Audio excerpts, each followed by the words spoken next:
नमस्कार, मी अश्विनी चॅनलवर तुमचं खूप मनापासून स्वागत करत आहे। आज मी बनवणार आहे मोकळ भाजणी। त्यासाठी लागणारं आपण साहित्य बघून घेऊया। हे थालीपीठाची भाजणी घेतले आहे। एक मोठा कप ही थालीपीठाची भाजणी घेतली आहे, म्हणजे एक मोठी वाटी। तुमच्या घरातलं कुठलंही माप घ्या आणि तसंही हा पदार्थ अंदाजाने होऊ शकतो। जिरा पावडर घेतले आहे, तीळ घेतले आहेत, मीठ, कढीलिंब आहे, मिरची आहे आणि कांदा घेतला आहे। इथे पाणी ठेवलं आहे। हे पाणी आता आपण गरम करायचं आहे, पण याच्यासाठी तेलही लागणार आहे आणि फोडणीचं साहित्यही लागणार आहे। ते मी इथे ठेवलं नाही आहे। आता आपण कढई तापायला ठेवूया, तेल घालूया आणि बनवूया मोकळ भाजणी। आता आपण फोडणीसारखी फोडणी करून घेऊया। तेल मी ठेवलेलं आहे 3 पळ्या। थोडंसं तेल जास्ती घ्यायचं याला।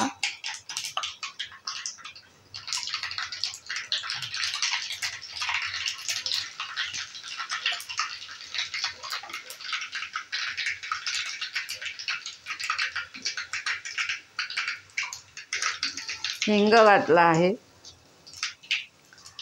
हळद घातली आहे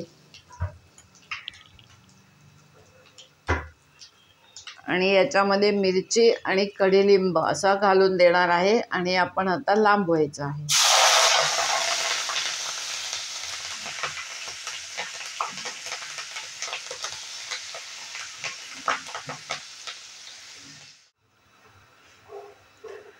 आता मी याच्यामध्ये तीळ घालून घेणार आहे आणि आता कांदा घालूया, परतूया।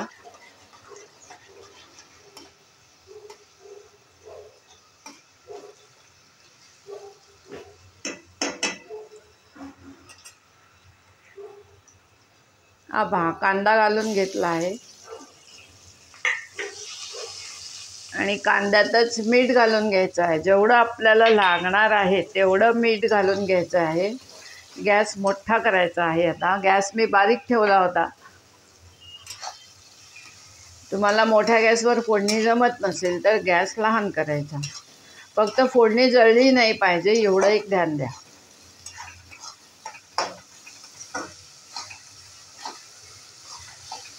आता हा कोकणातला पदार्थ आहे, मोकळ भाजणी, मोकळी भाजणी काही म्हणू शकता तुम्ही। थालीपीठ खाऊन जर कंटाळा आला तर मोकळ भाजणी करायची। पोटभरीचं आहे। आता ह्याच्यातच मी ही जिरा पावडर घेतली आहे थोडीशी। आपल्या भाजणीमध्ये धने आणि जिरा आहे, तरी पण मी आता ती घेतली आहे, ती घातली आहे। थोडीशी चव मला जिऱ्याची जास्ती हवी आहे, म्हणून तुम्हाला नको असेल तर तुम्ही नुसती भाजणी घ्या, जिरा पावडर घेऊ नका। जिरा पावडरनी थोडीशी चव जास्ती छान येते, पण भाजणीमध्ये धने पण असतात, जिरं पण असतं। आता कांदा थोडासा शिजू द्या, त्याचा कच्चेपणा जाऊ दे आणि मग आपण ह्याच्यात पाणी घालायचं आहे। जेवढी भाजणी घेतली आहे तेवढंच पाणी घालायचं आहे। पाणी उकळल्यावर त्याच्यात भाजणी सोडायची आणि वाफ आणायची।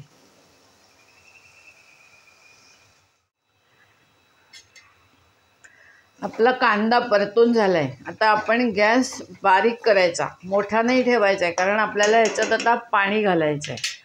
हळद मी थोडी कमी घातली आहे, तुमच्या आवडीप्रमाणे हळद घाला, कधी याच्यात हळद घालत नाही। हे बघा, मी पाणी सोडून घेतलेलं आहे। आता हे जेवढी भाजणी आहे तेवढंच पाणी घेतलेलं आहे। आता हे पाण्याला उकळ आली पाहिजे। उकळ आली की आपण भाजणी हाताने ह्याच्यात सोडायची आणि मग झाकण ठेवून वाफ आणायची की झाली आपली मोकळ भाजणी। आता मी गॅस मोठा केला आहे।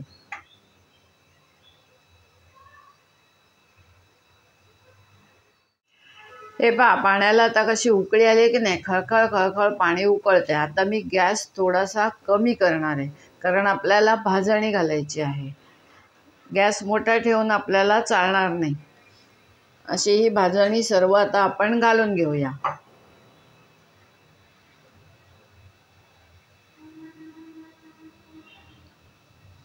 याला म्हणतात मोकळ भाजणी, कोकणातला पदार्थ।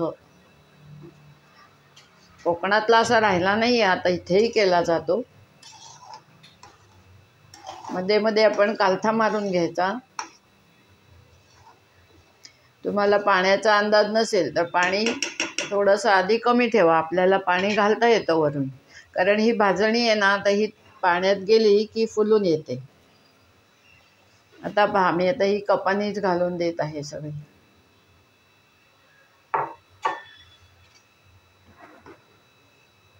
आता हे ढवळायचं. आता तुम्हाला इथे हे पातळ दिसतंय, पण हे घट्ट होईल. त्याला वाफ आणायची, छान दणदणीत वाफ आणली की तयार होईल आपली भाजणी.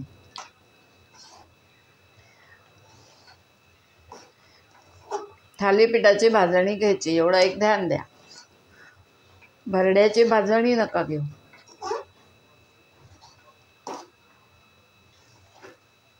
आता ही भाजणी या पाण्यामध्ये मस्त फुलेल. अजून वाफ आणूया, शिजू दे चांगली, आणि मग खायला घेऊया.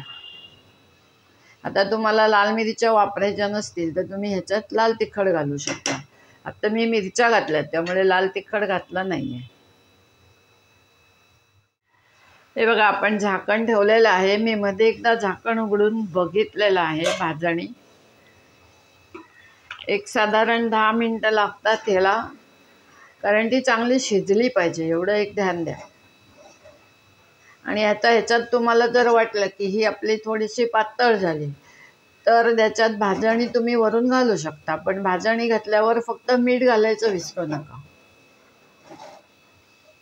अजून एक थोडीशी वाफ येऊ दे ह्याला. मी मध्ये एकदा झाकण काढून बघितलेलं आहे. हे आता तुमच्या समोर परत बघितलं आहे.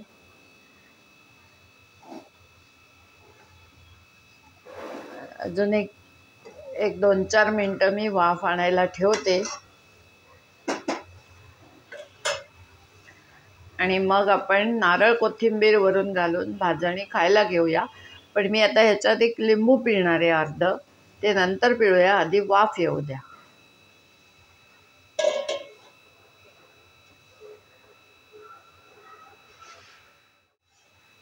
आपली भाजणी तयार झाली आहे. आता मी ह्याच्यामध्ये लिंबू पिळून घेत आहे. थोडंसं लिंबाची चव जास्ती छान लागेल.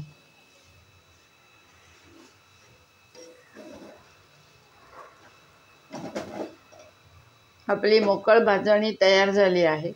पाणी जर थोडं कमी घातलं तर एकदम असे गुठळे गुठळे तुम्हाला दिसते, पण मी थोडंसं पाणी जास्ती घातलं आहे, कारण आमच्याकडे ती थोडीशी मऊ पाहिजे.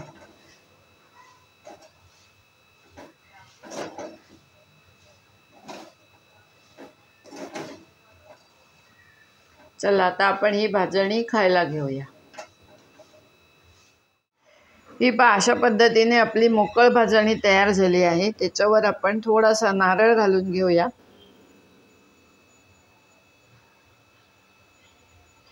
ओला नारळ घालायचा आणि कोथिंबीर घालायची, आणि मग ती खायला घ्यायची.